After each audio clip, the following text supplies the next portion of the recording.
Nous allons parler maintenant, je reviendrai sur Dominique Guzman parce qu'il y a des choses extrêmement importantes et savoureuses. Nous allons parler maintenant un peu d'histoire pour cadrer ce qui s'est passé.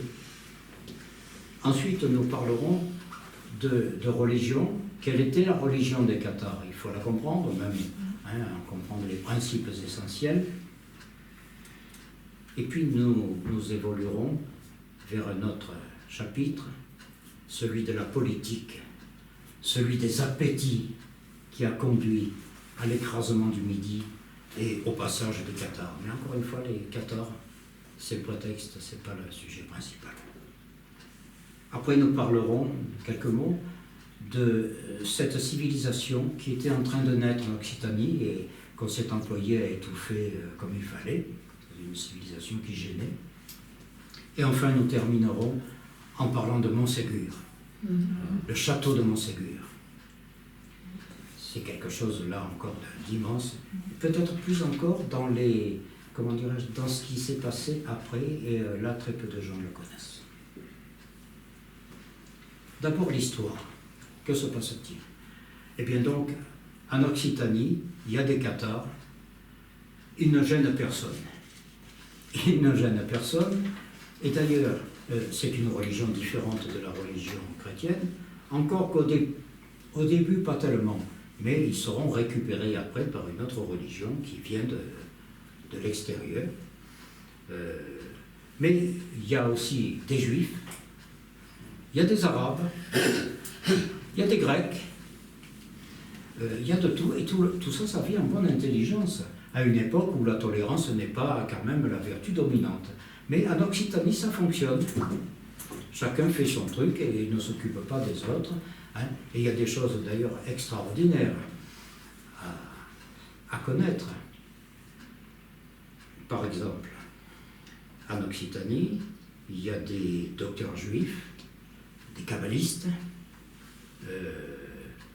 certains se mettent à écrire en arabe. Alors ça peut pas être curieux, c'est incompréhensible à l'heure actuelle avec ce qui se passe. Mais pourquoi en arabe? Parce qu'ils s'aperçoivent que l'arabe est une meilleure langue véhiculaire. Ils touchent davantage de monde en écrivant en arabe, alors ils le font. À un autre niveau, par exemple, ça montre que la société du Moyen-Âge était une société monolithique et intolérante, sectaire, mais il y avait quand même quelques points où il y avait des gens qui avaient l'esprit ouvert. Lorsque l'ordre de Cîteaux est fondé par Robert de Solesmes, l'ordre de Cîteaux où entrera Bernard, Saint-Bernard, le futur Saint-Bernard, mais qui lui ensuite ira s'installer à Clairvaux, l'ordre de Cîteaux se crée. Il faut rédiger des constitutions comme dans tout ordre monastique. À qui Robert de Solesmes fait-il appel? À des docteurs juifs. C'est très curieux. Mais donc, il y a des gens qui ont l'esprit ouvert à cette époque-là. Voilà. Donc, c'est important de le dire. Que se passe-t-il à ce moment-là? Eh bien, il y a la seule féodalité qui subsiste en Occitanie, pure et dure, sans aucune évolution, c'est l'Église. Et l'évolution qui se passe autour d'elle, vers une société pluraliste, vers une société de tolérance, ça ne lui convient pas. D'autant plus qu'il n'y a pas que l'aspect philosophique ou religieux de la question, il y a l'aspect matériel. Elle perd des parts de marché, si on parle un langage moderne et économique, elle perd des parts de marché. Donc ça ne lui convient pas. Et au début du XIIIe siècle, en 1207 exactement, le légat du pape, le pape envoie un légat qui s'appelle Pierre de Castelnau. Il envoie ce légat voir le comte de Toulouse. Et il vient le voir et il lui dit « Mais votre pays n'est pas un pays comme les autres. Vous tolérez des Cathares. Chez vous, vous laissez vos femmes parler au lieu de filer leurs quenouilles. Ce pays n'est pas comme les autres et ça ne convient pas au pape. » Bon, Raymond V de Toulouse l'écoute, et puis finalement, pour parler poliment, il l'envoie péter. Hein, il dit, écoutez-moi, il est hors de question que je m'en prenne à mes sujets, ils font ce qu'ils veulent, du moment qu'ils ne font pas de mal. Et nous, ici, c'est comme ça qu'est la vie dans notre pays. Or, le pays du comte de Toulouse, c'est une parenthèse, j'y reviendrai, c'est quand même des États qui représentent 15 départements français actuels. C'est pas rien. Hein. C'est tout le midi de la France en réalité, parce qu'en plus, il a comme vassaux les vicomtes de Carcassonne et de Béziers, vicomte de Narbonne, le comte de Foix, qui est également roi de Béarn, le duc de Razès. Bon, c'est presque tout le midi de la France. Donc c'est un État considérable. Je veux dire, c'est un vassal qui est peut-être aussi puissant que le roi de France, finalement. Comme il y en a d'autres aussi, comme le duc de Lorraine ou autre. Donc il est venu le mettre en demeure, et l'entretien tourne mal. L'entretien tourne mal, et Maître Pierre de Castelnau quitte le comte de Toulouse en lui disant « Je vous excommunie solennellement au nom du pape, et ce sera la guerre. » Nous sommes en 1207. Ce sera la guerre, en réalité, elle est déjà décidée depuis longtemps. Je veux dire, dans les sphères de la papauté. En cette même année, le pape, qui est Innocent III, il a rédigé un ordre de mission dans lequel il écrit « Quant au comte Raymond, quand bien même il donnerait satisfaction à nous et à l'Église, ne vous désistez pas de faire peser sur lui le fardeau de l'oppression. Chassez-les, lui et ses fauteurs, ce sont les vassaux, chassez-les, lui et ses fauteurs, de leur château et privez-les de leurs terres. » Les Cathares, il n'en est pas question là-dedans. Hein. Nous sommes donc en 1207 et le légat prend le chemin de Rome pour aller faire son rapport au pape. Il arrive à Saint-Gilles-du-Gard pour passer le Rhône, et là sur un pont, un cavalier surgit et le tue d'un coup de lance. Évidemment, on dit tout de suite, le pape affirme que c'est le comte de Toulouse qui a mandaté cet homme de main. C'est faux, hein, on n'a jamais pu le prouver, et c'est très peu probable. Mais, bon, il fallait trouver un motif, et voilà, c'est le motif de la croisade. On tue le légat du pape en Occitanie, donc il faut faire une croisade. 1208. La croisade va débuter en 1209. Qui va faire la croisade? Le pape n'a pas de troupes, mais il fait appel à des chevaliers qui veulent bien le faire. Pas au roi de France. Le roi de France, à l'époque, c'est Philippe Auguste. Il se tiendra toujours assez loin de cette affaire. Il n'a jamais eu de sympathie pour cette croisade. Il n'est pas cathare du tout, hein, mais il n'a jamais eu de sympathie pour cette affaire. Peut-être se souvient-il qu'antérieurement, Raymond IV de Toulouse avait été avec le roi de France aux croisades, qu'il y avait eu un comportement brillant, qu'il avait avec lui, il avait emmené des contingents occitans, dont la pointe n'était pas négligeable. Voilà. En tout cas, et puis Philippe Auguste, c'est un homme qui a d'autres soucis. Il a des ennemis. La France a des ennemis au nord et à l'est. Et il se trouve confronté à une invasion à un certain moment. L'empereur d'Allemagne, Otton IV, le roi d'Angleterre, le comte de Flandre, se présentent dans le nord actuel de la France. C'est une invasion. Il se porte sur le lieu de l'invasion.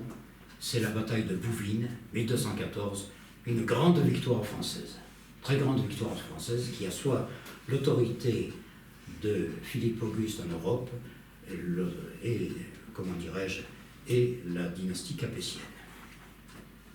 Mais c'est pour dire, lui, c'est quelqu'un qui regarde plutôt vers le nord et vers l'est, alors ce qui se passe dans le sud. Alors, cette armée qui va être constituée à la demande du pape, ce sont des barons, ce sont des chevaliers du Nord essentiellement. Déjà, peut-être ils n'aiment pas beaucoup le Sud.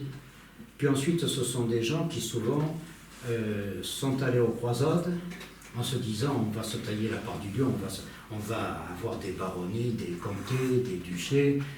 Et puis la première croisade, celle qui a eu lieu en 1090 environ, ça a été un succès sous Godefroy de Bouillon. Les suivantes, beaucoup moins. Il y en a qui ont été de francs échecs où on est reparti comme on a pu. Hein, ça a été des échecs et alors on s'est taillé rien du tout, on n'a gagné rien du tout, on n'a pas gagné de terre. Et même le royaume franc de Jérusalem qui s'était constitué sous Godefroy de Bouillon, il va durer 2-3 siècles et puis il va se terminer. Et alors il n'y a plus rien à gagner en Orient. Alors peut-être on se dit dans le Midi, si on arrive à, à tailler en pièces les seigneurs du Midi, ben on va s'emparer de leurs terres, de leurs titres, etc. Il y a aussi, à la suite de ces seigneurs du Nord, toute la valetaille qui traîne, les ribots, les routiers, qui sont pratiquement des brigands, qui sont sur les routes habituellement, alors ils s'agrègent à cette armée. Cette armée est commandée par un seigneur de l'île de France, Simon de Montfort. Simon de Montfort, c'est Montfort-l'Amaury, l'heure actuelle, la ville de Montfort-l'Amaury dans la région parisienne. Simon de Montfort, qui est un guerrier très brave, il ne faut pas lui enlever ça, mais alors dont les qualités humaines sont assez limitées, y compris à l'égard des populations civiles. Il est fréquent d'arracher des cultures dans les endroits qu'on envahit, d'incendier les villages. Voilà. Et cette armée se masse dans le nord de la France, 300 000 hommes, ce qui pour l'époque est considérable. Le roi de France, s'il part en campagne, s'il part en guerre, il n'a pas 300 000 hommes, loin de là. Mais là, il y a tout ce nombre de gens déjà les hommes de pied, ce sont des gens dont le butin est la récompense, ce sont des gens qui pillent, qui tuent, qui violent. Bon, donc tout ce monde-là, qui doit avoir mauvaise vie dans le Nord, se disent dans le Midi, et puis alors, dans le Midi, pour peu que ça soit facile, parce que dans le Midi, ils ont le soleil et à part gratter la mandoline, ça sera facile avec eux. Là, ils ont compris leur douleur parce que ça n'a pas été facile. Ça n'a pas été facile. Donc cette armée se rassemble à Lyon, et de là, elle descend la vallée du Rhône. Et puis elle commence à attaquer, et au début, mais 300 000 hommes quand même. Et c'est vrai aussi que Simon de Montfort est un général très, très fort, très habile. Les places fortes du comte de Toulouse tombent les unes après les autres. Carcassonne, Béziers, Albi. Seule Toulouse résiste. Mais enfin, ça n'est pas facile. Alors, je vous passe le détail. Moi, je ne suis pas là pour vous gaver de dates, pour vous gaver de noms de batailles, pour vous gaver de choses comme ça. Il faut savoir simplement qu'au début, la croisade marque des points importants, et puis quand même la résistance s'organise. Et finalement parvient à peu près à faire face. Malgré tout, le 12 septembre 1213, une bataille très importante, celle-là, il faut la connaître. C'est la bataille de Muret, près de Toulouse, à 16 km, je crois, de Toulouse. D'un côté, Simon de Montfort et son armée, de l'autre côté, le comte de Toulouse et ses vassaux, mais aussi quelqu'un qui l'a rejoint.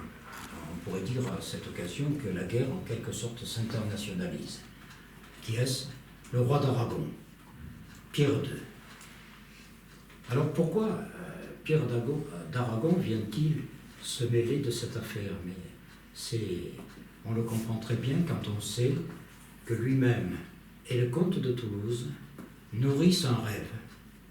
C'est de créer un État transpyrénéen, qui est un défi à l'époque, parce que la barrière des Pyrénées, à l'époque, en hiver, c'est infranchissable.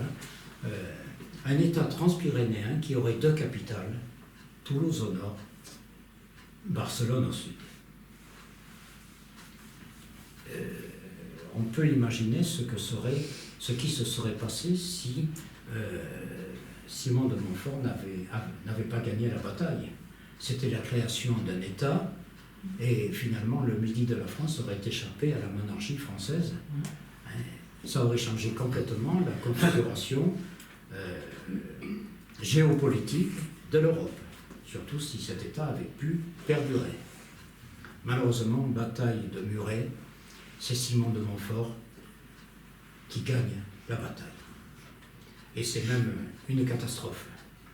Ils sont pourtant à 1 contre 10. Simon de Montfort à 1, le comte de Toulouse à 10, et malgré tout, c'est un massacre. Nous sommes donc en 1213. L'année d'après, en 1214, Raymond VI de Toulouse et son fils Raymond VII s'embarquent pour l'Angleterre et ils se réfugient à la cour d'Angleterre. Donc ça va très mal. Mais 1234, mort d'Innocent III. Oui, et 1237, mort de Philippe Auguste. Et c'est là que va être le tournant. Philippe Auguste, j'en ai dit quelques mots, il a un fils, c'est Louis VIII. Et Louis VIII, c'est un homme, on le traite dans le dictionnaire de valétudinaire, c'est un homme qui est un peu faible, qui est un peu, comment dirais-je, hésitant, et il est maladif. Voilà. Et sans doute, il serait resté en réserve, comme son père l'avait fait, Philippe Auguste, mais il a une femme terrible, dont vous connaissez tous le nom certainement, Blanche de Castille. Et Blanche de Castille, c'est une femme d'État, elle a la stature d'une femme d'État, d'un homme d'État. Par contre, c'est une personne très ambitieuse, c'est une personne très volontaire, et elle en veut. Et alors, sous l'impulsion de Blanche de Castille, Louis VIII va se résigner à entreprendre une deuxième croisade. La première croisade, on peut dire qu'elle a échoué malgré Murette, mais dans l'ensemble, les seigneurs méridionaux ont repris leur position, que ce soit à Carcassonne, à Albi, à Narbonne. On est revenu à peu près à la position antérieure de 15 ans avant, en 1209, avec une différence, c'est que le Midi est ravagé, évidemment. Mais malgré tout, on n'est pas arrivé à annexer tout ça. En même temps, j'ai dit, Innocent III meurt, et dans la foulée, Raymond VII débarque à Marseille. Enthousiasme des foules, on dit cette fois, ils vont prendre la pile. Louis VIII forme une nouvelle armée qui n'aura pas 300 000 hommes, ça on ne fait qu'une fois ça. Il descend la vallée du Rhône, il arrive à Avignon, qui sera prise, qui voulait résister, mais qui sera prise, mais lui ne se sent plus en état, il abandonne l'armée à ses généraux, et il veut remonter sur Paris, arriver à Auvergne, il meurt. Il a 39 ans, il n'a régné que 3 ans. Son fils, c'est Louis IX, Saint-Louis, le futur Saint-Louis. Il a 12 ans. Alors là, il se passe une chose extraordinaire où on rejoint ce qu'on disait de Blanche de Castille. Il a 12 ans, mais dans l'ancien droit nobiliaire français, les rois ont la majorité à 13 ans. 13 ans. Et Blanche de Castille prend la régence, elle la tiendra jusqu'à ce qu'il ait 20 ans. Peut-être pour le bonheur de la France, parce que c'est une femme de tête, bon, mais c'est pas bon pour les Cathares, Est-ce que vous voulez un verre d'eau? Est-ce que vous voulez une bouteille d'eau? Je ne vous ai même pas mis. Non, merci. Hein, c'est pas bon pour les 14, c'est pas bon pour le comte de Toulouse. Que va-t-elle faire? Eh bien, elle a une idée fixe. Il faut conquérir le Languedoc. Je veux que le royaume de France aille jusqu'aux Pyrénées. Elle y arrivera. Dans la durée, mais elle y arrivera. Et le comte de Toulouse, lui qui est revenu, mais finalement, malgré l'enthousiasme populaire, il n'a pas marqué de victoire vraiment importante. Il est arrivé à rentrer dans Toulouse, il a été accueilli comme un sauveur. De là, on n'est pas parvenu à le déloger, il s'est enfermé dans Toulouse, personne n'est arrivé à le déloger, mais malgré tout, dans le reste de l'Occitanie, ça ne marche pas fort. Il est fatigué. Il est fatigué et alors il devient accessible à des offres de paix. Il se dit, si on venait me proposer la paix, je la signerais volontiers. On peut le comprendre aussi, hein, avec tout ce qui s'est passé. Et observez une chose au passage, c'est que là je vous parle du comte de Toulouse, de ses vassaux, je ne vous parle pas des Cathares. Les Cathares, eux, ils n'ont pas formé d'armée, ils n'ont pas d'armée. Ce n'est pas des gens qui veulent se battre, c'est des gens qui veulent vivre tranquillement dans leur coin. Bon, c'est vraiment un épiphénomène. Donc, on en est là, et on s'observe, et Blanche de Castille, qui est une femme très calculatrice, et qui est intelligente en plus, elle se dit, oui, on a mis 15 ans avec la première croisade pour finalement qu'elle échoue, ça va coûter très cher de faire une seconde croisade. Donc, elle propose la paix. Le comte de Toulouse l'accepte. En 1229, c'est le traité de Meaux. Meaux dans la région parisienne, traité de Meaux. Dans certains livres d'histoire, on dit le traité de Paris, c'est pas vrai, ça s'est signé à Meaux, traité de Meaux. Et les conditions sont très dures pour le comte de Toulouse. Très dures, mais il les accepte. Peut-être avec une arrière-pensée. Mais enfin, ces États sont diminués des 2/3. Donc, il avait 15 départements français, il n'en a plus que 5, pour un titre de comparaison. Malgré tout, il accepte. Dans la foulée du traité de Meaux, il y a 10 conditions épouvantables, hein, que je ne vous énumérerai pas, mais très difficiles. Dans la foulée du traité de Meaux en 1229, on tient un concile à Toulouse qui a pour objet de définir les conditions d'application du traité de Meaux et d'organiser l'Inquisition. Parce que, évidemment, ce que l'Église a mis dans la balance, l'Église qui est partie au traité de Meaux, c'est de dire, il faut faire disparaître les Cathares. Il n'y a pas que le roi de France, lui, il s'occupe surtout des conditions territoriales et autres, militaires. L'Église, elle poursuit son idée, hein, les Cathares. Donc on organise l'Inquisition.